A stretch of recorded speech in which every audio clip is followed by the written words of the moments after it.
J'ai bien cru que c'était la fin. Je n'imaginais pas rencontrer Vendémon comme ça en plein Tokyo. Heureusement que tu étais là, Gabumon. Je ne laisserai personne vous faire du mal à toi et à attaquer-le. La ville est vraiment en danger avec l'armée de Vendémon. Un jour, il y aura des blessés. Ou peut-être pire. Ne t'inquiète pas, Yamato. Je vais tout faire pour protéger Tokyo et ses habitants. Même si ça ne fait pas longtemps que je suis arrivé dans ton monde, je m'y suis déjà beaucoup attaché. Tu m'en as tellement parlé, et nous y voilà enfin. J'ai encore du mal à réaliser. Moi aussi, j'ai parfois du mal à le réaliser. Je suis content d'être rentré, même si ça signifie que Takeru et moi devons à nouveau vivre séparés. Lui avec ma mère à Sangenjaya, et moi avec mon père à Odaiba. C'est vrai.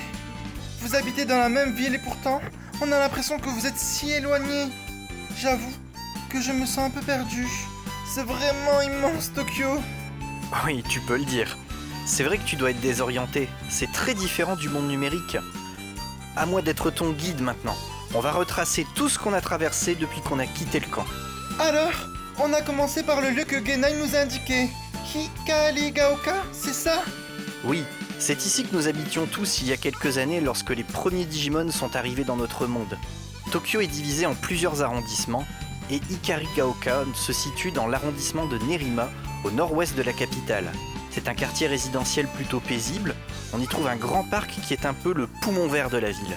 C'est plutôt calme quand il n'y a pas de mammon dans les parages, tu veux dire? Si je me souviens bien, on est ensuite allé à la station pour prendre le métro. Ça, je connais. Tu m'avais déjà parlé des moyens de transport japonais, mais on a manqué notre arrêt. Oui, on s'était dit que le 8e enfant élu se trouverait peut-être à l'endroit où nous vivons aujourd'hui, donc on devait descendre à Nakano Sakoe.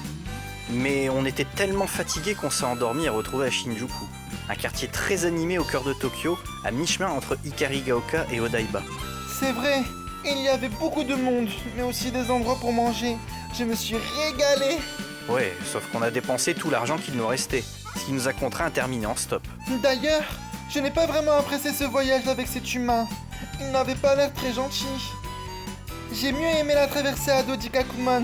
C'est vrai qu'on a ensuite été gênés par un Gessomon, et on a fini par rejoindre notre quartier par la voie maritime. C'était bien pratique puisqu'Odaiba est une île artificielle située sur la baie de Tokyo. Une île artificielle? C'est-à-dire qu'elle a été construite par l'homme, sur l'eau, ce n'est pas une île naturelle. Ça alors? C'est incroyable! Vous construisez des bâtiments immenses et même des îles! En parlant de grands édifices qui sont très marquants à Odaiba, tu as le Tokyo Big Sight, où il y a de nombreuses expositions, ou encore le siège de Fuji TV. C'est là où travaille mon père.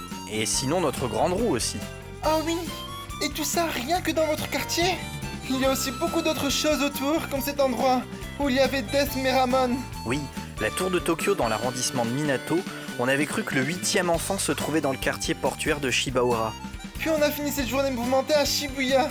Très animé aussi. En effet, Gabumon, je vois que tu commences à bien t'y retrouver. Oui, Yamato. Je pense que je pourrais bien m'adapter ici. Tant mieux.